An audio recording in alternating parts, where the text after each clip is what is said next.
마태복음 25장 1절로 13절, 마태복음 25장 1절로 13절 대독하겠습니다. 그때의 천국은 마치 등을 들고 신랑을 맞으러 나간 열 처녀와 같다 하리니 그 중에 다섯은 미련하고 다섯은 슬기 있는 자라.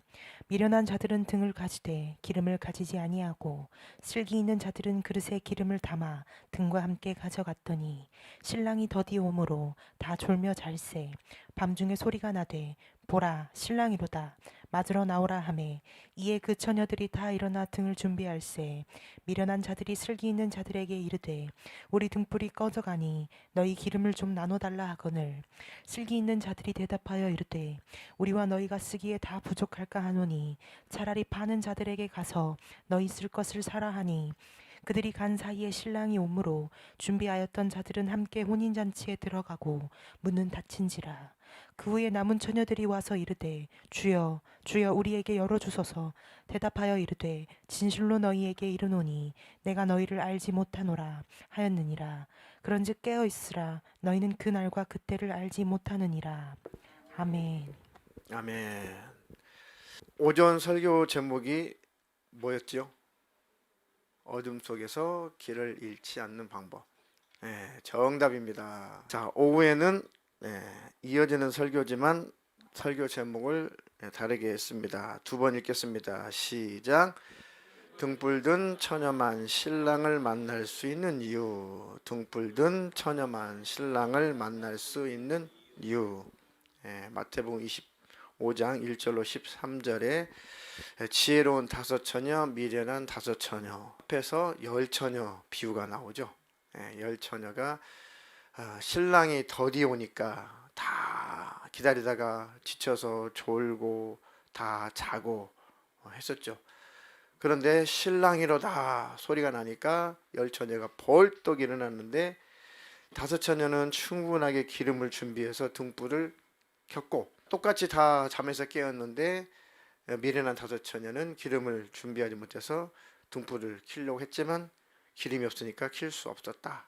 그 내용입니다.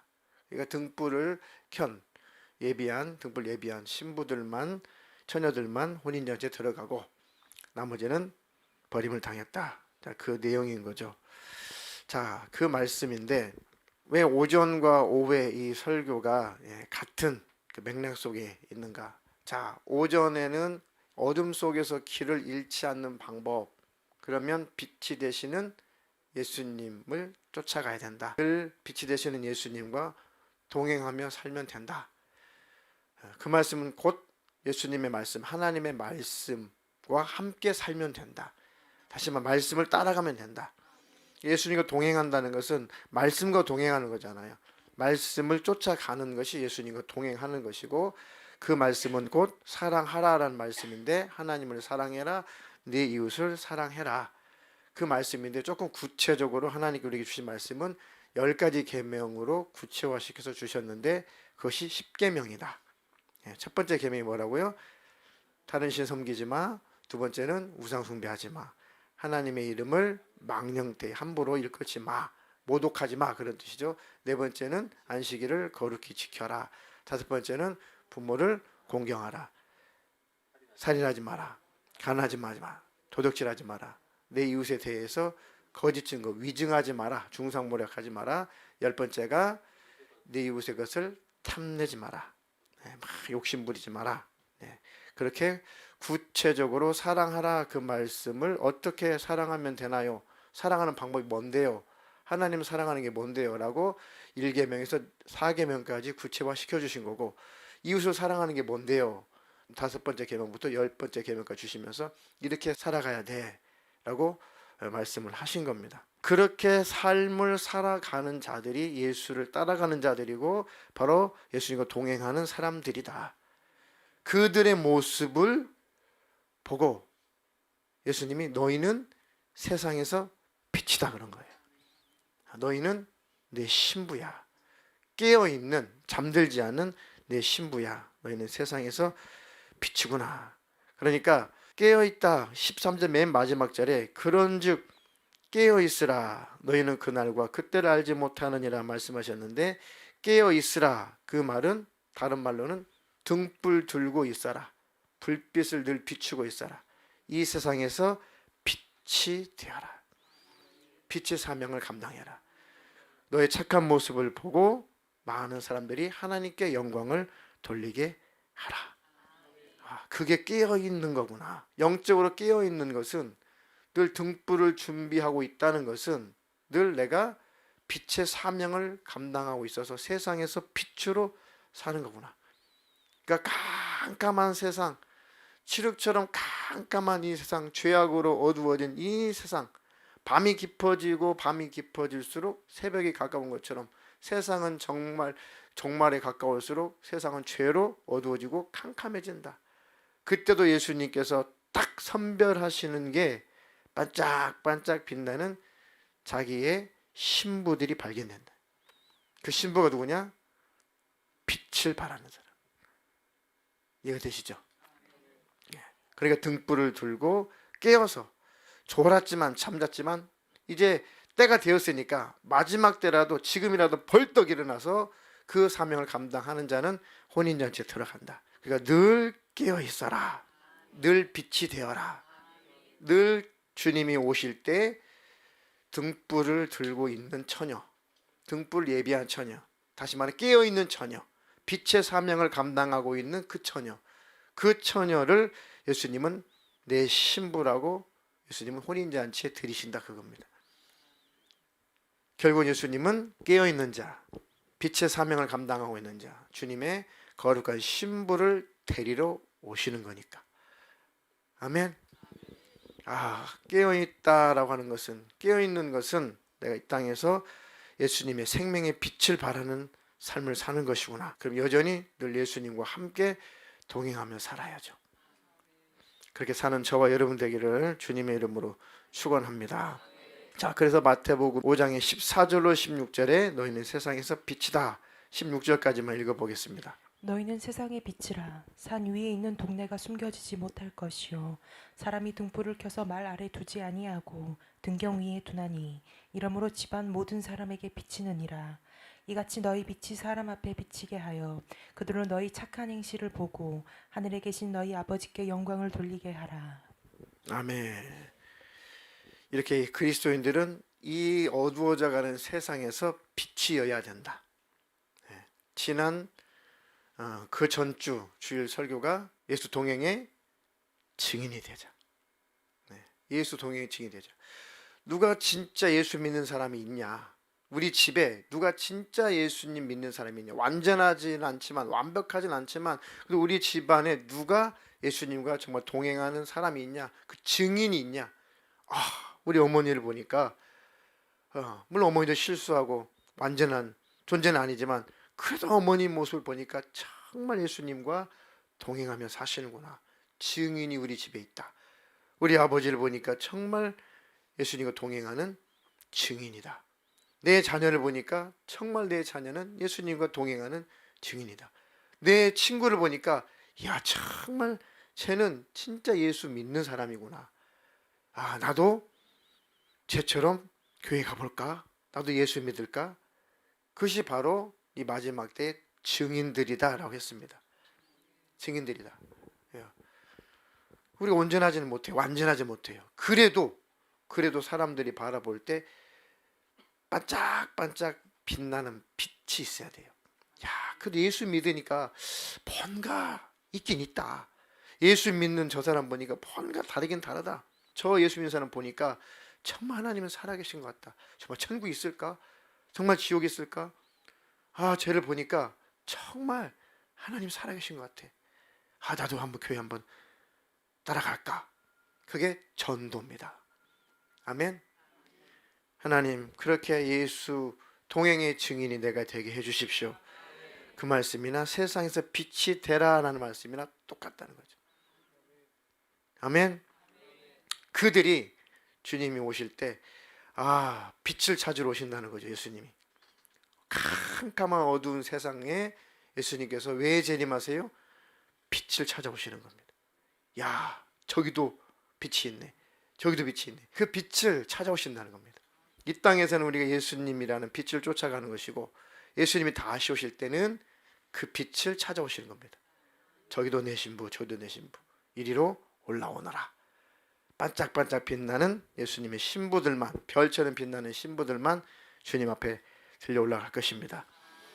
그때까지 깨어있는 저와 여러분 되기를 주님의 이름으로 축원합니다. 그러니까 이 세상에서 빛의 사명을 잘 감당하는 사람, 누군가를 통해서 우리도 예수님을 만났죠. 누군가를 통해서 우리도 교회를 왔죠. 누군가를 통해서 우리도 신앙생활을 시작하게 된 겁니다. 누가 복음을 전해줬던, 누가 친절을 베풀었던, 누가 교회를 강제로 끌고 왔던, 어쨌든 누군가를 통해서 우리도 예수를 믿게 된 거죠. 저는 오전에 간증했지만 정말 처음으로 제대로 복음을 전해주셨던 그 선생님을 죽을 때까지 잊어버릴 수 없어요. 그분이 반짝반짝 복음의 빛을 비춰주셨으니까. 그리고 그 찬 겨울에도 늘 등대가 되어줬어요. 등대. 찬 겨울에도 등대가 되어있어요. 밤하늘에 찬 겨울 캄캄한 밤 속에 이제 등대가 있어야지 배가 잘 암초에 걸리지 않고 그 등대를 따라서 잘 정박을 하잖아요. 그렇죠? 그것처럼 꼭 등대와 같은 분이 계셨어요. 하여튼 1년 내내 겨울에도 찬 도시락을 같이 교실에서, 우리 난방은 안 했으니까 시골 학교는 찬 도시락을 같이 드시면서 정말 늘 기도를 했어요. 중학교 3학년 졸업할 때쯤에 대해서 그분이 질문했어요. 내가 왜 한 해 동안 너희들에게 추우나 더우나 이렇게 함께 도시락을 교실에서 같이 먹은 줄 아냐. 항상 이상하게만 생각했는데 특이하신 선생님이다 라고만 생각했지 깊이는 생각 안 해봤는데 그분이 마지막 그 질문을 하신 거죠. 그때 비로소 진짜 궁금했어요. 그때는 그걸 몰랐어요. 왜 저래? 특이하네. 그 정도 수준이었지 왜 그 진짜 의미를 몰랐는데 그분께서 마지막 졸업하고 헤어질 때 하시는 말씀이 너희들이 평생에 감사해야 될 그 대상이 하나님이시라는 것 꼭 나는 가르쳐 주고 싶었다.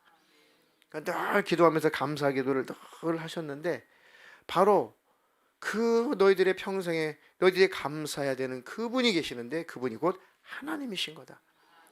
그 메시지가 그렇게 확 꽂힐 줄은 몰랐죠. 그분이 전한 말씀, 전한 복음, 그분의 삶, 그걸 보면서 빛을 본 거죠. 그러니까 그렇게 2년 반, 3년 동안을 마음속에 내적으로 싸우고 있다 없다, 하나님 있다 없다, 있는 것 같아 없는 것 같아, 있는 것 같아 없는 것 같아 해도 결국은 누가 강요하지 않았지만 결국은 그 빛을 봤기 때문에 교회에 가게 되더라 이거예요. 우리도 누군가에게 등대가 되어줄 수 있다면 얼마나 좋을까. 우리가 누구인가 별빛이 되어줄 수 있다면 얼마나 좋을까. 망망대해에서 사망에서 길을 잃어버리면 하늘을 봐라, 별을 봐라. 뭘 봐야 돼요? 북쪽을 가르쳐주고 있는 북두칠성이나 카시오페이아나 북극성이나 이런 별을 잘 찾아보면은 아 저희가 북쪽이구나. 방향을 설정할 수 있잖아요. 반짝반짝 빛나는 그 별을 보고 우리도 이 어두워져가는 세상 속에서 이 북두칠성이나 북극성이나 카시오페이아나 이런 방향을 확실히 가르쳐주는 그런 별이 될 수 있다면 얼마나 복될까. 그 빛을 보고 우리가 바란 빛을 보고 누군가가 예수를 믿게 된다면은 얼마나 그 영혼은 다행스러울까. 영원한 문제잖아요. 지금 제가 두고두고 이 간증은 수없이 했는데 두고두고 제대로 복음을 전해준, 처음으로 복음을 잘 설명해준 목회자도 아니시고 선생님이셨는데 그 선생님이 도대체 도무지 생각 속에서 지워지지 않는 것처럼 그분 때문에 나는 정말 다양한 인생을 살고 있는 겁니다. 하나님의 은혜지만. 그러니까 우리가 전한 예수, 우리가 전한 그 복음을 통해서 누군가가 우리 교회든 다른 교회든 어느 교회든 그들이 언젠가는 예수를 믿고 구원을 받고 천국에 들어갈 수 있다면 얼마나 다행스러운 일인가. 우리도 길을, 방향을 가르쳐 줄 수 있는 별이 되고 나침반이 되고 등대가 되었으면 좋겠다. 이도 저도 없이 산속에서 고립돼 가지고 방향을 모르면 뭘 잘라보라고요? 나무를 잘라봐라. 나이테를 보면 넓게, 나이테가 널찍 그려진 곳은 남쪽이고 좁게 그려진 곳은 북쪽이다. 그래서 방향을 표시해주는, 한번 딱 잘려져 나가 다시는 살 수 없는 나무지만 그래도 누군가를 한 영혼 살릴 수 있는 잘려져 나간 나무일지라도 그 사람에게 영생의 길을, 그 방향을 가르쳐 줄 수 있으면 참 좋은 일이죠. 그 인생을, 예수님의 그 생애를 예수님과 동행하며 예수님과 동행한다는 것은 예수님과 같은 방향으로 가는 것이고, 예수님과 동행한다는 것은 예수님과 동역한다는 것이라고 했습니다. 그럼 예수님께서 가장 원하시고 기뻐하시는 것은 영혼이 사는 거니까, 영혼 살리는 것이 가장 예수님과 동행하는 것이니까, 그게 예수님과 같은 삶을 살아간다면 얼마나 예수님이 기뻐하시고 하나님 나라 천국에서 얼마나 별처럼 반짝반짝 빛날까. 그 말씀이 다니엘서에 있는 거예요. 다니엘서 12장 3절 읽어보겠습니다. 지혜 있는 자는 궁창의 빛과 같이 빛날 것이요 많은 사람을 옳은 대로 돌아오게 한 자는 별과 같이 영원토록 빛나리라. 아멘. 얼마나 하나님이 기뻐하시는지. 지혜 있는 자는 궁창의 빛과 같이 빛날 것이고 많은 사람을 옳은 대로 돌아오게 하는 자는 별과 같이 영원토록 빛나리라. 그래서 별 얘기를 하는 겁니다.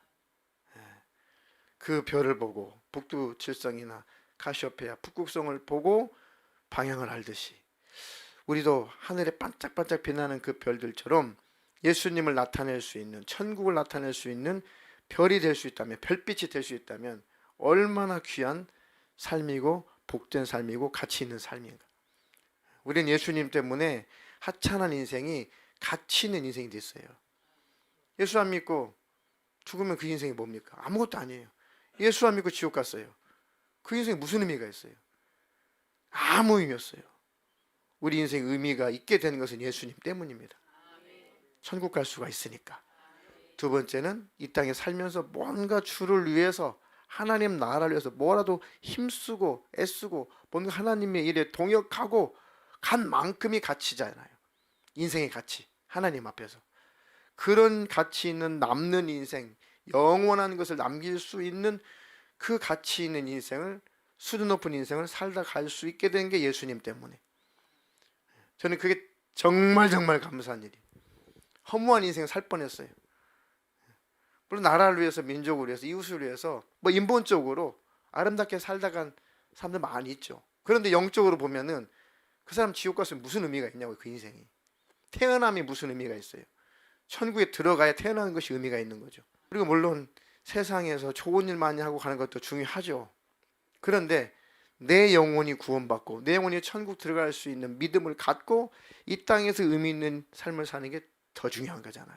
거기에다가 하나님 나라를 위해서 또 지옥 가는 사람들을 살리는 그 일로, 그 고급스러운 일에 내 인생이 쓰임을 받았다면 얼마나 가치 있는 인생이에요. 여러분들의 인생 속에 정말 가치 있는 삶을 사십시오. 아멘.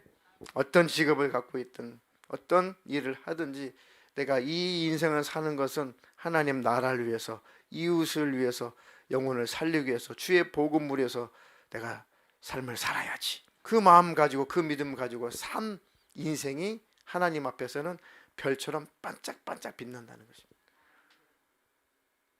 나머지는 뭐예요?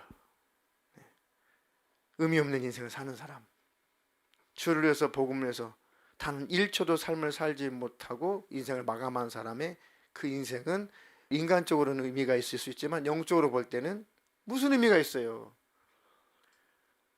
잘 모르겠어요. 저는 개인적으로 그게 늘 소름이 돋는 거예요. 한번 왔다 간 인생인데 아무런 의미 없는 인생 살다 가면은 얼마나 허무해요. 사는 게 매일 행복합니까? 고난의 연속이죠. 그죠? 힘든 일도 많잖아요. 인생 자체가 고난의 연속인데, 고난의 연속인 인생을 다 살다가 죽었는데 하나님 앞에 아무런 가치 있는 것을 찾아볼 수가 없다. 하나님이 얼마나 허망하냐고요. 세상 사람도 고난의 인생을 살고 기독교인들도 어차피 고난의 인생을 살기는 매 한 가지예요. 그런데 하나님 앞에 갔을 때, 이야, 너는 나 때문에 고난을 받았구나. 너는 나의 복음 때문에 고난을 받았구나. 너는 내 나라 때문에 고난을 받았구나. 라고 하나님께 인정받는 인생이면 얼마나 위로가 되겠냐고요. 천국에 들어갔을 때 잠깐 있다가 사라지는 암개와 같은 인생인데, 우리도 누군가에게 좀 등불이 되어줬으면 좋겠다. 누군가에게는 별빛이 되어줬으면 좋겠고, 누군가에게는 나침반이 되어줬으면 좋겠고, 누군가에게는 한번 잘려져나가 죽어버릴 나무지만은 방향을 설정해주는 나무가 되었으면 좋겠다. 그런 인생을 사는 저와 여러분 되기를 주님의 이름으로 축원합니다. 예수 안 믿었으면 가끔 생각해 보시나요? 내가 예수를 안 믿었으면 어찌할 뻔했나? 첫 번째, 내 영혼 어찌할 뻔했나? 두 번째, 내 인생 허무해서 어떻게? 내 인생 허탈해서 어떻게? 아니, 예수 안 믿었으면 어찌할 뻔했냐고요. 자주 생각합니다. 진짜 예수 안 믿었으면 정말 내 영혼 어찌할 뻔했냐. 왜요? 지옥이 진짜 믿어지니까 그래요. 천국이, 내가 갈 천국이 정말 믿어지니까 그렇습니다. 하나님께서 상을 주시고 면류관 주시고 보상해 주시는 말씀이 너무 믿어지니까, 야, 아무런 가치 없는 인생 살다가 세상 떠났으면 그 인생, 내 인생이 얼마나 허탈하고 얼마나 허무한 인생이냐고요. 예수 믿기를 정말 정말 다행이고 감사하다. 그리고 부족하지만 뭐라도 주님의 일을 위해서, 뭐라도 주의 나를 위해서, 뭐라도 복음을 위해서 뭐라도 일할 수 있으니까 너무너무 감사하다. 그것만 천국 가면 하나님이 계수해 주신다고 하셨으니까 주님이 계산할 것이 많이 싸겠다. 야, 너는 계산할 게 이렇게 많냐? 너는 계산할 게 너무 많다. 면류관도 많이 줘야 되고, 너 상급도 많이 줘야 되고, 아이고 너는 내 앞에서 내가 계산해 줘야 될 게 너무 많다. 그런 인생을 사는 저와 여러분 되기를 주님의 이름으로 축원합니다. 그러니까 지금보다도 조금 더 불을 밝혀봅시다. 지금보다 조금 더 힘써봅시다. 내 영혼을 위해서, 이웃 영혼을 위해서, 내 가족을 위해서 조금 더 힘을 내시기를 축원합니다. 시골에서 저 어릴 때 자전거 그렇게 많지 않았거든요. 근데 너무 신기했던 게, 저녁에 어쩌 자전거에 불이 들어와요. 불이. 지금은 잘 안 타죠. 그런 거 안 나오죠. 못 본 것 같아요. 잘.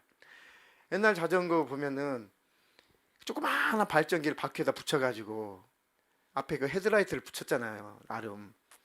밤에 막 페달을 밟고 가면은 발전기가 막 그 바퀴 위에서 돌아가가지고, 그래도 앞이 보일 만큼 이렇게 불이 들었어요. 그런데 자전거 멈추면 불도 멈춰요. 불도 꺼져요. 또 막 페달을 굴리면은 또 불이 들어오고.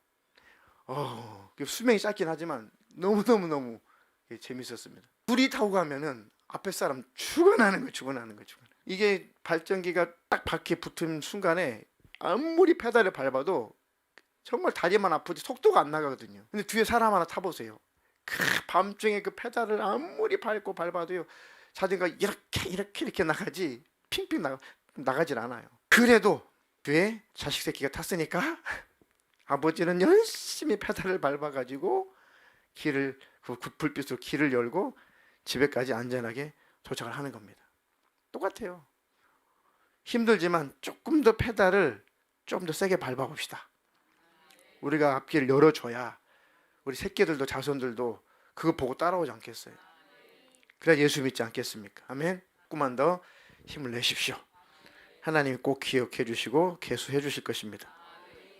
동네에 참 손재주가 많은 삼촌이 계신데, 지금도 여전히 그 손재주가 좋으셔가지고 그 직업을 선택하신 것 같아요.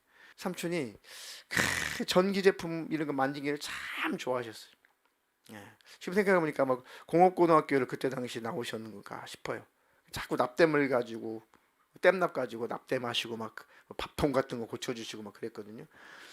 근데 이분이 어느 날 다 형들을, 삼촌들이죠, 모아놓고 전기로 고기를 잡으러 가자는 거예요.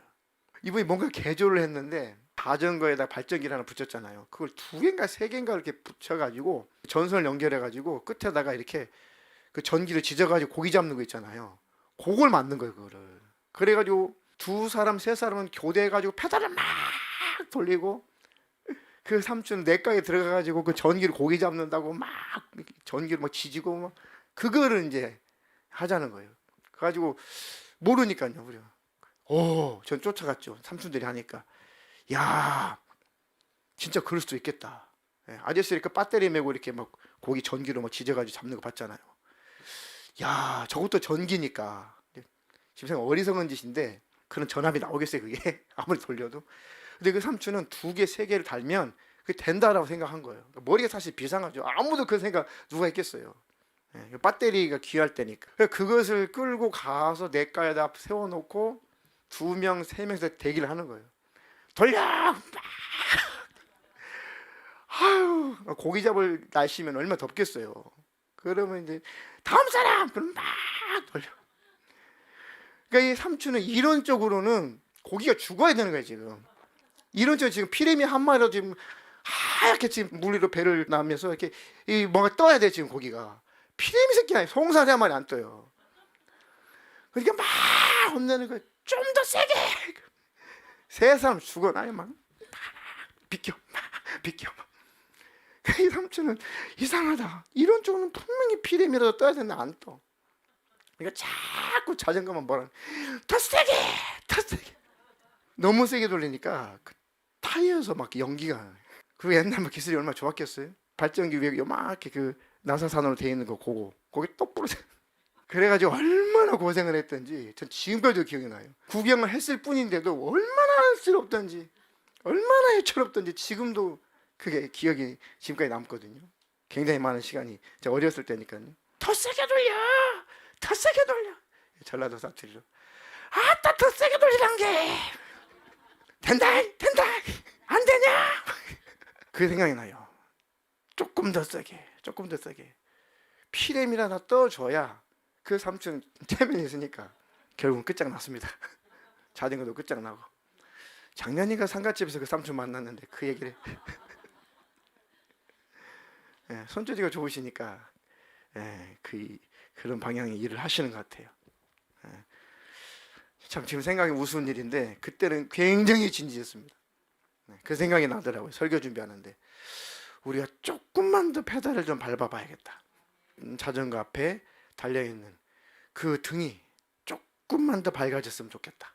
그러면 내 영혼도 기쁠 것이고 내 가족, 내 이웃들도 기쁠 것이고 그들도 그 빛을 보고 구원을 얻을 것입니다. 조금만 더 페달을 밟아봅시다. 마지막 절입니다. 에베소서 5장 8절로 9절 읽습니다. 너희가 전에는 어둠이더니 이제는 주 안에서 빛이라. 빛의 자녀들처럼 행하라. 빛의 열매는 모든 착함과 의로움과 진실함에 있느니라. 아멘. 너희가 전에는 어둠이더니 이제는 주 안에서 빛이다. 빛의 자녀들처럼 행하라. 그러니까 조금 더 지금 빛의 자녀들처럼 행하고 있지만 조금 더 빛을 발해봐라. 조금 더 힘을 내라. 조금 더 페달을 밟아라. 빛의 열매는 모든 착함과 의로움과 진실함에 있느니라. 주님 앞에서 조금 더 모든 일에 착하게 하옵소서. 주님 앞에서 모든 일에 조금 더 의롭게 하옵소서. 우리 주님 앞에서 조금 더 진실하게 하옵소서. 이게 바로 자전거 페달 밟는 겁니다. 조금 더 힘을 내시기를 주님의 이름으로 축원합니다. 우리의 빛을 보고 많은 사람들이 구원을 받을 것입니다. 누군가가 구원을 받는다면 그들이 나중에 얼마나 다행스러워할까. 야, 내가 그분 때문에 예수를 믿게 됐으니 너무너무너무 다행스러운 일이다 라고 얼마나 두고두고 회상을 하겠습니까? 우리가 그렇고 있듯이 우리를 통해서 누군가도 그런 분이 있을 것입니다. 그러니까 이 땅에서 빛으로 사는 저와 여러분 되기를 축원합니다.